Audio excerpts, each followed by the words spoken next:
Yo, what's up guys? I'm just making a quick video on what I think is one of the most important things to be said to people our age who's basically getting out of college or getting into college, whatever the case may be, who want to start businesses. Businesses. Everywhere I go to, everyone I talk to, they all want to start their own business. People who are working or not, wherever I ask them, what do you plan to do after? They say, oh, I'm going to start my own business.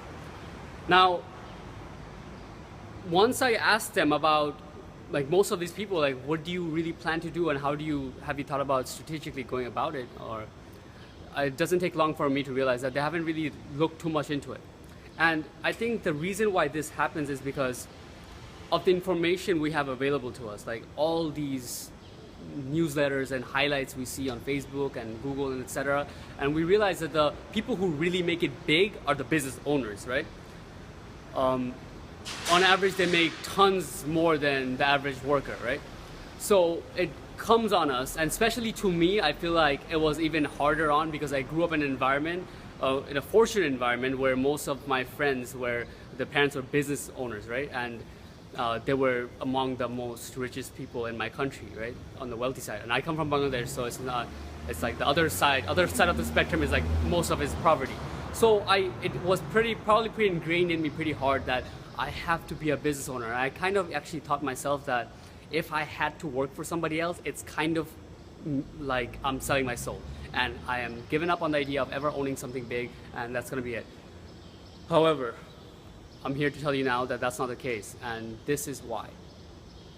I'm gonna invite you guys to look at two perspectives first. Well, not perspectives, but two things to trigger. So basically test where you are at to judge that if you're really right for starting their own business, right?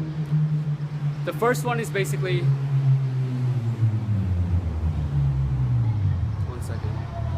It's one of those, slow cars but sounds loud. Anyways, so the two perspectives I'm talking about is, one is passion, right? Obviously passion. How would I say this? Let's say. So did you have a passion in the field that you want to start before you were consciously trying to make money, right? What do I mean by this? I mean that some people have a strong passion in something they do at a young age and they keep on doing it until they realize that they want to, that's where they want their career to be, business, whatever. And if you are one of those people, then by all means go for it, because that's a whole other story. Even if you completely fail in that, it's all worth it because it'll be your own story, another video. And not just to add that, I'm not making this sound like, oh yeah, you must love what you do kind of thing. I'm being realistic passion, because what passion comes down to is energy. It's free energy, right? A lot of people, when they start their own businesses, it's gonna be a period of time, usually even years, that it takes for them to grow it from ground up until they actually start seeing profits. It's almost impossible to get to that point if you don't have passion, because how are you gonna do something every day, every week, every month for years, seeing no result and no profit unless you have a passion for it? You will not have the energy, you'll be bummed out.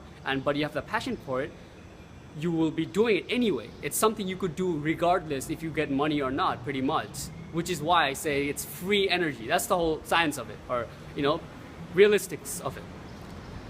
So that's passion. The other thing I want to say is,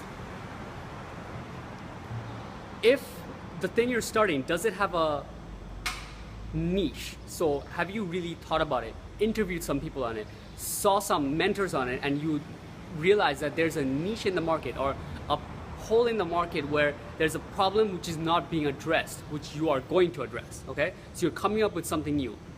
And if not new, it's basically also coming up with something that's going to dramatically do something that like a service that already exists but much better, right? So you're gonna dramatically do it much better than all your competitors, or a lot of your competitors, based on where you want to start your business. So those are my two invitations, right? If you don't apply to any of those right now and you're just watching this video who just like and you can't think of it, then by all means I'm telling you to just go get a job.